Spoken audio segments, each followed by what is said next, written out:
Today I'm taking a look at a roll and write version of a popular game that is Cascadia, and this is Cascadia Rolling Hills. There are two of these roll and writes, Rolling Hills and Rolling Rivers. I'm taking a look at Rolling Hills today. So first I'm going to show you how this game plays, and then I'll come back and give you some of my thoughts.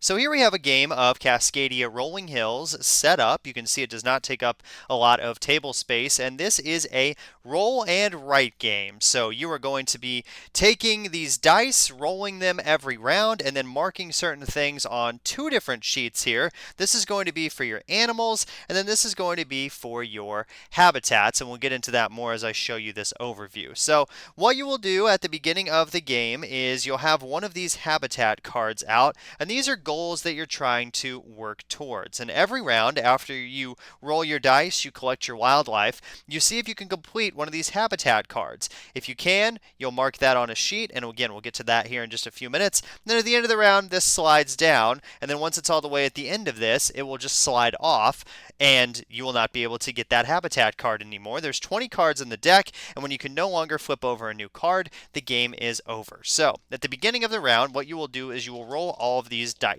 You've got 4 common dice and then 2 personal dice. This one is a special die, and it will have different things on every side of it. So like this is allowing you to take any 3 dice that you would like as your action.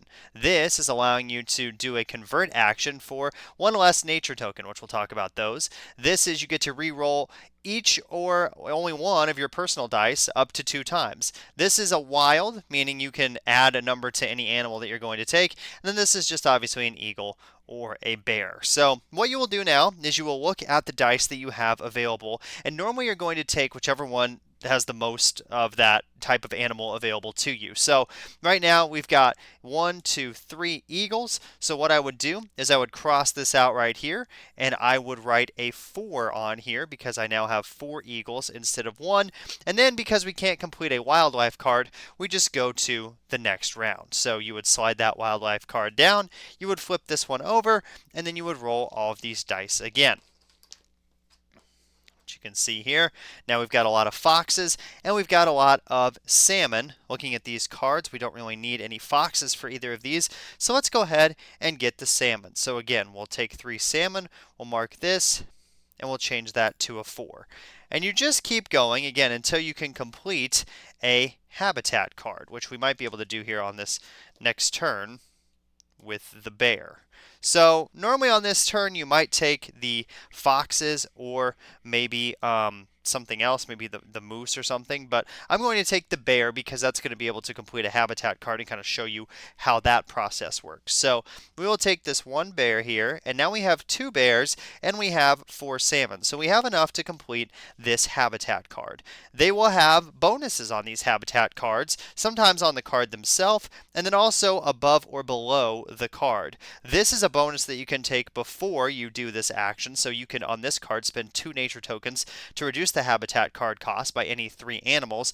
This is something that you would gain after you do the habitat card, like 1 animal of your choice or a fox and a hawk. This gives you an extra nature token depending on the size of the habitat. So what you will do is you will cross off on your sheet. So now we have 0 bears, and now we only have 1 fish, and we also get a nature token for that.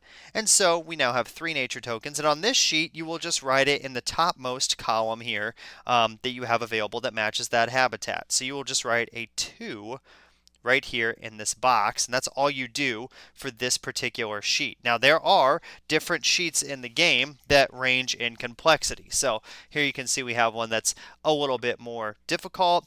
This one is even more difficult to complete, and then this one is the most difficult of the 4 sheets to complete, depending on how hard you want to make the game. So those are different options that you have available to you. On this particular sheet right here, when you fill in this entire row, what you will do is you will get 3 points, and then you'll get a wild animal of your choice. When you get down here and you fill in, say, 2 mountains, and you've now hit this area, you get 1 point at the end of the game, and also this sun symbol. This sun symbol is going to allow you to take a bonus any one of these that you would like, and you just cross it out and then take that particular bonus. So there are some combos on this sheet. There's more combo-y type things on the other sheets that, again, are a little bit more complex. So if you were to continue to keep going, you would just keep rolling these dice and sliding these down like so.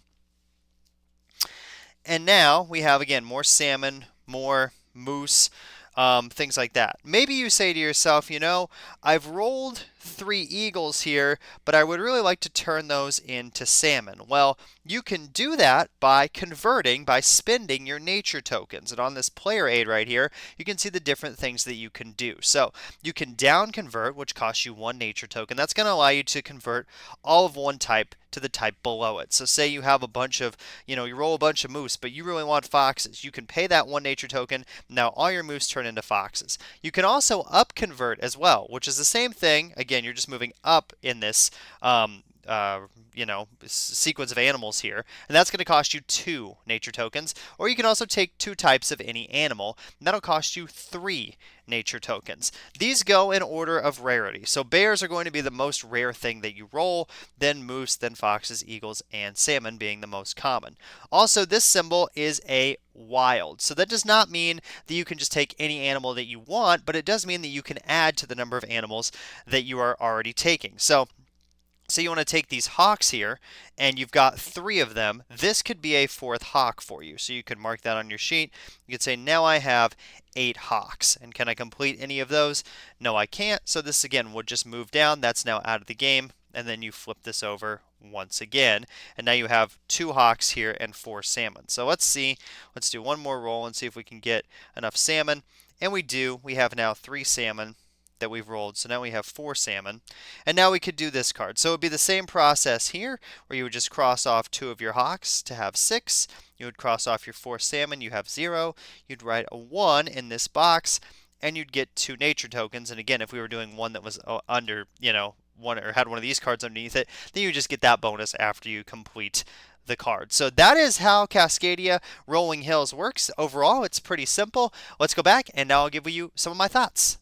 Okay, so you've seen an overview of the game. Now I'm going to share with you some of my likes and dislikes about the game. My first like for this game is just the variety that it provides. I mean, the fact that you've got so many different scoring sheets here that you can use. You really have kind of 4 different versions of a roll and write in this box in terms of how complex or simple you want to make things. And that's a really nice feature of this game. Sometimes roll and writes can feel somewhat samey in terms of what you are doing, especially if you are using the same sheet every single game. So I like that there's different ones in here to provide some variety. Another like that I have for the game is that it kind of scales up in difficulty. You can start very simple with this first sheet right here just to kind of learn the basics of the game, and then as you go, you can progress and make things more difficult. Now, this is also really nice because for the solo player, there are no rule changes. Everything stays exactly the same as if you were playing with multiple people. So if you wanted to pull this out with a friend group or with your, spouse or partner or whatever, you can, and you don't have to relearn anything. So that's definitely another positive, is that the solo game plays exactly the same as the multiplayer game. Another like for this game is just like in Cascadia, there is a section in the rulebook where there are lots of challenges that you can do. This is kind of a positive and a negative, which I'll get to here in a second, but you can see on these back pages of the rulebook, there's all these different challenges that you can complete. So that's a really fun feature of this game as well. Also, I like the aspect of trying to complete the habitat cards. That's giving you something to work towards throughout the course of the game. And there's also some tension there as well, because at the end of 4 turns, that habitat card goes away. So you really have to prioritize and say, do I think I can get this done before it's going to go off the end of this row here and I'm not going to have access to it anymore? Or am I going to, not worry about that one and worry about a different one? That provides some choices that you have to make throughout the course of the game. Also in the run through, I didn't talk about this, but there's 2 different types of habitat cards. There's level 1 cards, which are pretty easy to complete. And then there's these level 2 cards, which you can see are a little bit more complicated in terms of what you're doing on these. They just need more animals or a bigger variety of animals. And so those will come out after you do these first 10 of the level 1. The level 2 cards come out and make things a little bit more difficult in terms of completing those habitats, but those ones do score you more points and will get you more bonuses as well. Another fun thing in this game is the ability to pull off combos, especially not so much on this starter sheet, but once you get to some of these more complex sheets that are in this game, like this one in particular, I found myself pulling a lot of combos on this sheet right here. And that's a really fun thing that you get to do, obviously, in roll and writes, is say, I'm going to, mark this off. And then because I mark this off, I get to go over here and mark this off. And then I get to do this. And that's a staple of roll and writes. And there is some comboing in this game. So I do enjoy that factor of this game as well. Also, another like for this game is that it doesn't take up a lot of table space, which again is kind of what you want from a roll and write. They come in small boxes. They're to be played in, normally about 20 to 30 minutes, and you don't need a lot of room at all to set this one up, which is nice if you're traveling or taking this somewhere on vacation or whatever. You don't need a ton of room to play Cascadia Rolling Hills. Also, I will note before I go to dislikes that I have not played Rolling Rivers. I've just played Rolling Hills. I picked this one up at Gen Con, and so I don't know how the two compare or how the two are different, but I'm going to move into my dislikes now, give you some things that I don't love about this game. The main dislike that I have with this game is that the choice that you are making every single turn is usually the same.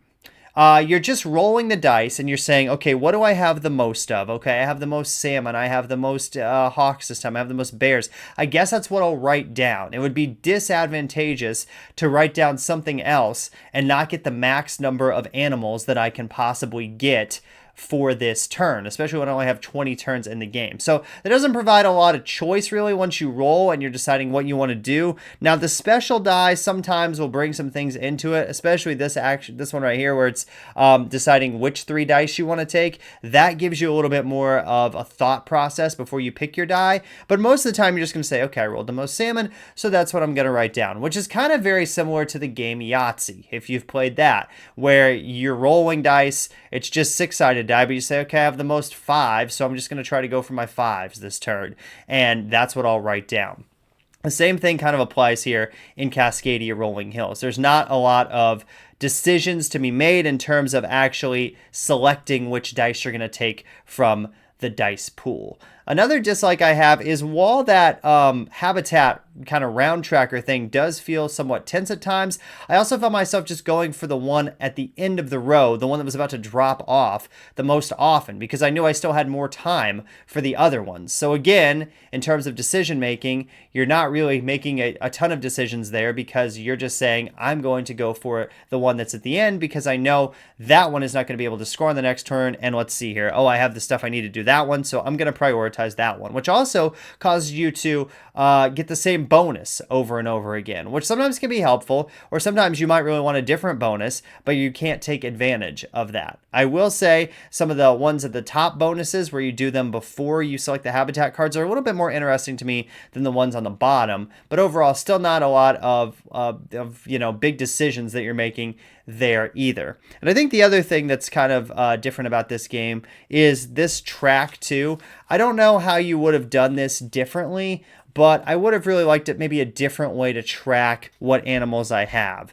This just seems very like spreadsheety, which I know a lot of roll and writes are that way. And like Hadrian's Wall, which is a very heavy roll and write, is probably one of my favorite games, and that could be compared to like Spreadsheet the board game.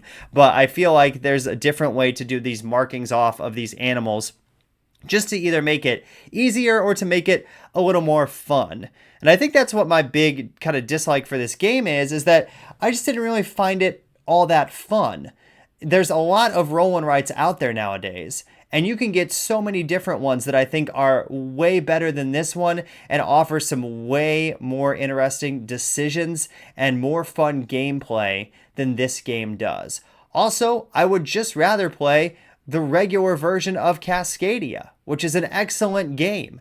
It is so much more fun than this roll and write, and the fact that you've got the tiles that you're putting out, you've got the animals that you're putting on the tiles. It's a very fun, abstract game where you are building a landscape out in front of you. this doesn't really feel like it captures a lot of the base game of Cascadia in this roll and write. Sure, the animals are the same, you still have the habitats, but you're just saying, I'm going to take the most of this animal. And that's not what you're doing in Cascadia. You have some really interesting choices that you're dealing with in terms of, if I take this salmon, I could put it here and maybe extend my run. Or, oh, 3 bears need to be next to each other. There's a bear and I have an open slot. I'll take it and put it here. Things like that. Those types of things just really are not happening in this rolling right for Cascadia Rolling Hills. A few other minor dislikes here before we wrap up.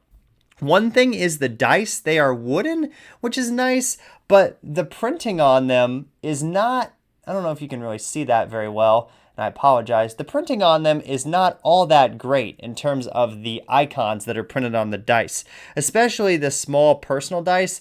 They just don't look really that great at all. I feel like they could have done something different there in terms of the printing on those. Also, this die is really the most interesting die in the game in terms of what it's going to allow you to do on your turn. Only one problem with this. You see all these icons on this? Yeah, you see how there's a player aid for the game? Nowhere did they decide to put these icons on this player aid, which seems to be a big miss in my opinion. You have to reference for the first game or two back to the rulebook. That's the only thing you really have to look in the rulebook for, because it's a pretty easy game. So you're just looking and saying, what do these symbols mean on these dice? It would have been very easy to probably just print it somewhere on here. I don't know where, but somewhere so you could see the actions that you can take when you roll that die. So overall, it's a fine roll and write. It is not awful by any means, but as somebody who really enjoys roll and writes, I think I would play a lot of other ones before I get this one out again. So that is my final thoughts on Cascadia Rolling Hills. I think I'm going to give this one a 6.5. Again, enjoyable, but not the best roll and write I've ever played. It also does have a family mode if you are playing with multiple people, or if that's something you're considering when you're buying this solo. The family mode is just a little bit more simple. Basically, what you can do is you can spend 1 nature token and take 1 additional animal from any of the dice that you didn't collect. So you can do that multiple times around too. So it makes it a little bit easier to complete the habitat cards. But overall, I would just pick a different roll and write out before this one. Even if you're somebody who really enjoys Cascadia, which I do, I just don't really think this roll and write hits the mark for me. So that's my thoughts on Cascadia Rolling Hills. I've got a lot of other videos on the channel, including a review of Cascadia with the Landmarks expansion, which you can check out. I've also got my top 5 roll and writes. You can check out that video as well, and lots of other content too. Until next time, I'm Jared. You've been checking out Specifically Solo.